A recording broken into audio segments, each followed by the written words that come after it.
the source of the deceleration is the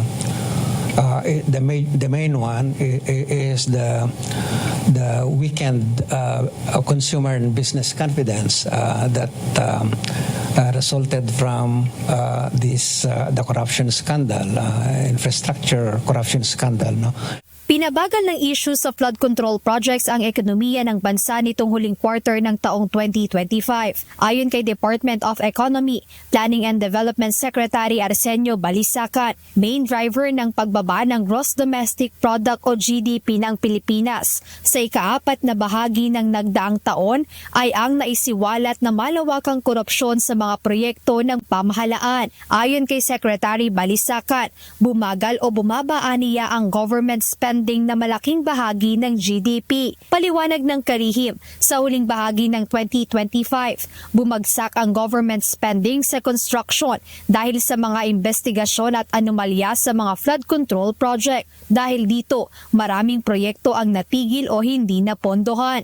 Kaugnay nito, para sa ekonomistang si Michael Ricafort, dahil rin sa political noise na nangyayari, kaya bumaba ang kumpiyansa ng mga investor sa bansa. 2 straight quarters, yun ang main reason. Siyempre, nahaluan na lang ng ibang dahilan tulad ng, siyempre, investors wait and see muna. Down ng investments by 10.9%, no? Year on year. No? Isa sa mga bumaba. So, hindi siya nakatulong. Bukod sa government underspending, yung mga investors, wait and see muna. No? Yung mga desisyon nila, dahil nga sa political noise, naka-apekto yun, no? Kaya parang hinihintay muna nila until dust settles bago sila mag-invest in a big way uli, no?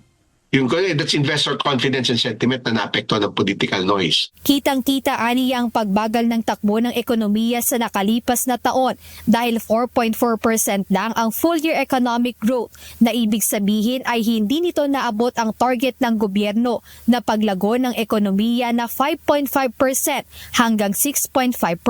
Sa kabila nito, tiniyak ni Secretary Balisacan na mabilis na gumagawa ng mga hakbang ang gobyerno para makabawi at maibalik ang tiwala at kumpiyansa ng publiko, maging ng mga namumuhunan sa pamahalaan at sa Pilipinas.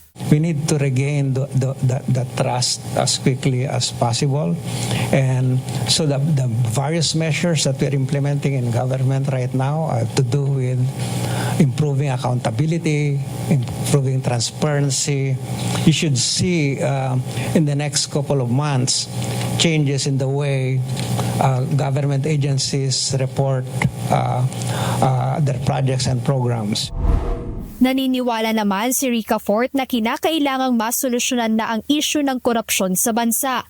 Aniya, dapat maging seryoso ang pamahalaan sa pagsugpo nito at ayusin na rin ang sistema sa hanay ng mga opisyal. Parang cancer yung korupsyon Ayun yung nagpapahina ng ekonomiya din natin, pati yung kumpiyansa ng mga investors. Kaya pag inayos yan, mga anti-corruption measures yan, pinarasahan nyo kailangan parusahan, ayun yung mga sinyalis doon. Meron na naman, pero pag nakita talaga na seryosohan, pati yung iba pang reforma na ipapasa, babalik yung kumpiyansa, daming investments, daming business opportunities, trabaho sa ating bansa. Lalago yung ekonomiya.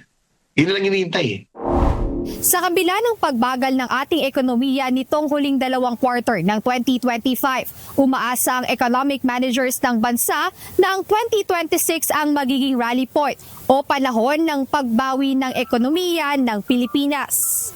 Jed Neresina, UNTV News and Rescue. Diyos ang aming sandigan, serbisyo publiko ang aming pinahahalagahan.